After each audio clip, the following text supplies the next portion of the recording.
Right, in this video, we're going to look at this graph. So when you look at this graph, let's just talk about what it looks like. Because the first thing, whenever you're looking at graphs, you really want to dig in. Before you start looking at the graph itself, look at what it's showing you. So the graph on the left here is the deficit or the surplus. And you can see that this is kind of the zero spot, meaning that's where you neither have deficit nor surplus. Anything below is a deficit, anything above is a surplus. Whereas in the graph on the right, this is debt accumulation. So as you have more debt, right, it gets higher. So we have obviously way more debt now than we did like in 1970. But the time periods are almost the same. One thing to notice is that these values on the right are in billions. Remember, billion means 9. So you're going to take all of these numbers and multiply by 10 to the 9th if you want a true representation of what these numbers mean. Those are really big numbers. Okay, let's answer some questions. Number 1, according to the chart on the left, around what year was there a surplus in the federal budget?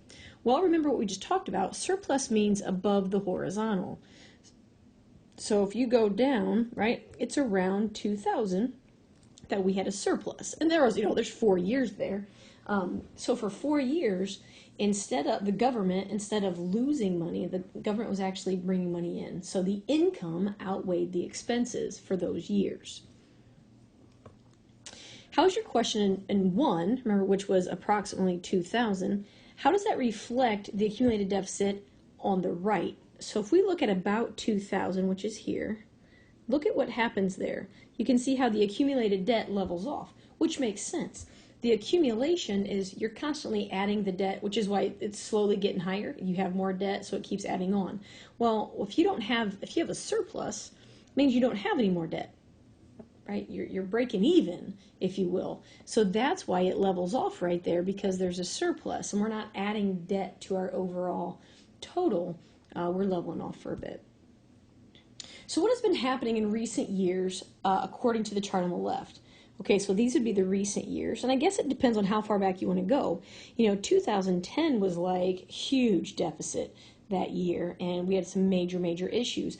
But you can see as the years are going on, we're having less and less debt. And I don't know, this is from 2015, we're a couple years out from that, so I don't know how it is now. If these bars continue to get shorter, I don't know.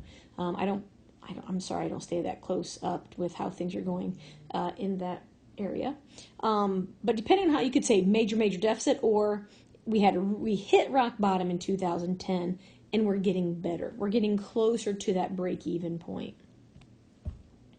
Estimate the accumulated debt for 2015. Okay, so 2015 is the last bar, and it's just right around this part.